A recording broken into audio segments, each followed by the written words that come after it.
Look at the reflection in your MacBook screen. It's not a man anymore.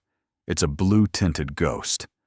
You are 28 years old, and you are a senior software engineer at a FAANG company. You have a base salary of $300,000, a vest schedule that makes you a millionaire on paper, and a soul that has been compressed into a Jira ticket. You smell like expensive oat milk lattes, San Francisco fog, and the ozone of 1,000 cooling fans. Your hands don't shake like the traders on Wall Street. They are unnervingly still, frozen in the shape of a claw from 12 hours of coding. You just spent 36 hours sprinting to ship a feature that optimizes ad click rates by 0.04%. You are a genius, an architect of the digital age, and you are currently having a nervous breakdown in a meditation pod that smells like lavender and corporate despair. You think you're disrupting the world. You think you're making the world a better place? That was the lie they fed you at the career fair. The truth is, you are a highly paid janitor for an algorithm that harvests human attention. The price of your entry into Palo Alto wasn't your CS degree from Stanford. It was your ability to stop seeing people as human beings and start seeing them as data points to be manipulated. Every line of code you write is a brick in your own prison. You've optimized your life for efficiency. You use Huel because chewing real food takes too long. You use an app to track your sleep, an app to track your water intake, and an app to remind you to breathe. You are a biological machine trying to keep up with a silicon one, and the silicon is winning. You've traded your dopamine receptors for stock options, and now you're realizing that the gold at the end of the rainbow is just a different shade of gray. Try to remember 2016. You were in your dorm room, coding a game just because it was fun. You had a friend named Leo. You guys would sit up all night talking about using technology to solve world hunger or clean the oceans. You had a passion that felt like fire in your chest. Where is that fire now? It's been extinguished by daily stand-ups and performance reviews. You haven't spoken to Leo in 3 years. The last time he called, you were in the middle of a Severity 1 incident, and you ignored it. Now, Leo is back in your hometown, working as a carpenter. He builds things out of wood, things you can touch, things that smell like pine, things that don't need a firmware update. You look at your hands, and you realize you haven't built anything real in a decade.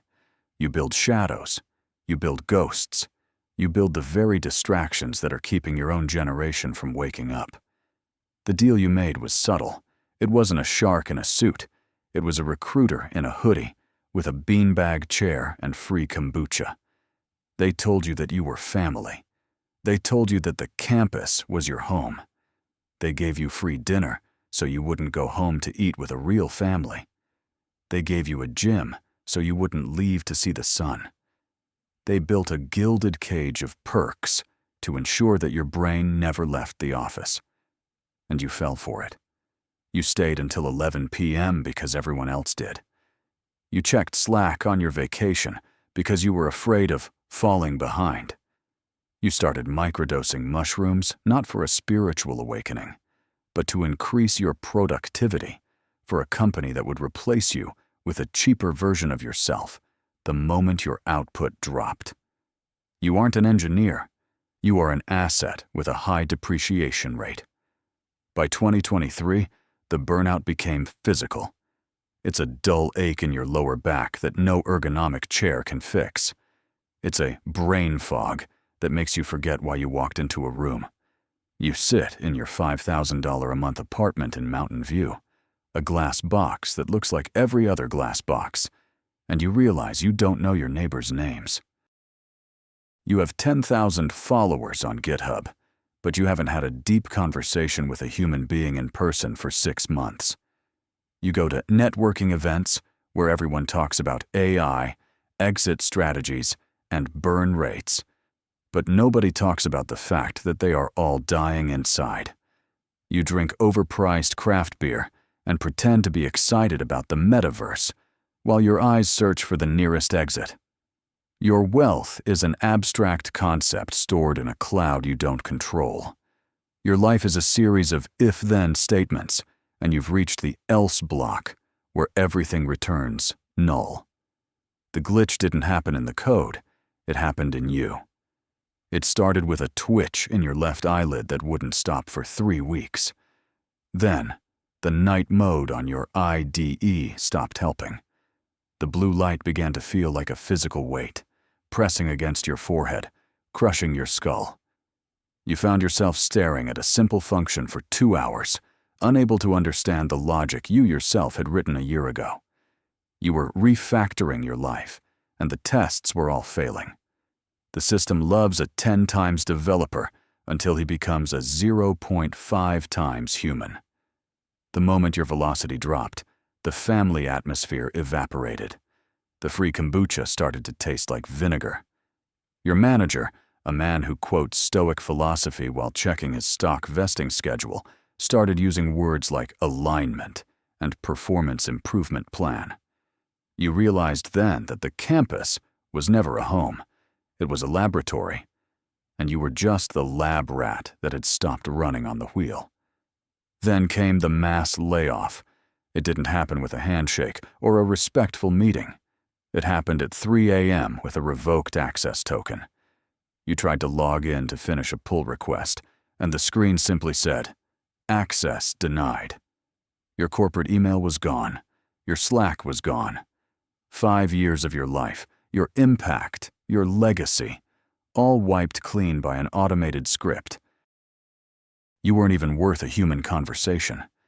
You were a line item on a spreadsheet, and the delete key was pressed by an algorithm that was more efficient than you.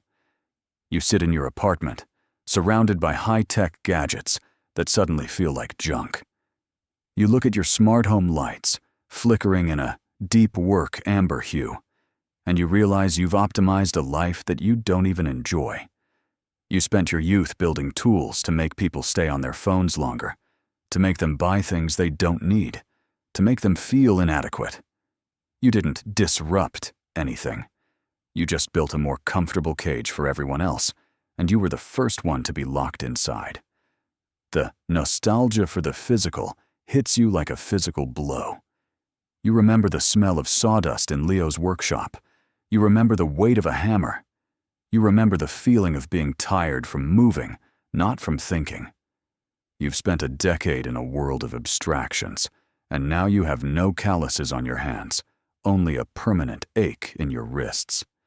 You are a senior architect who can't build a birdhouse. You are a data scientist who doesn't know the names of the trees outside his window. Let's look at the debug log of your life. Lines of code written 1,200,000. Lines of code that actually mattered to the world. 0. Hours spent in stand-up meetings. 4,500.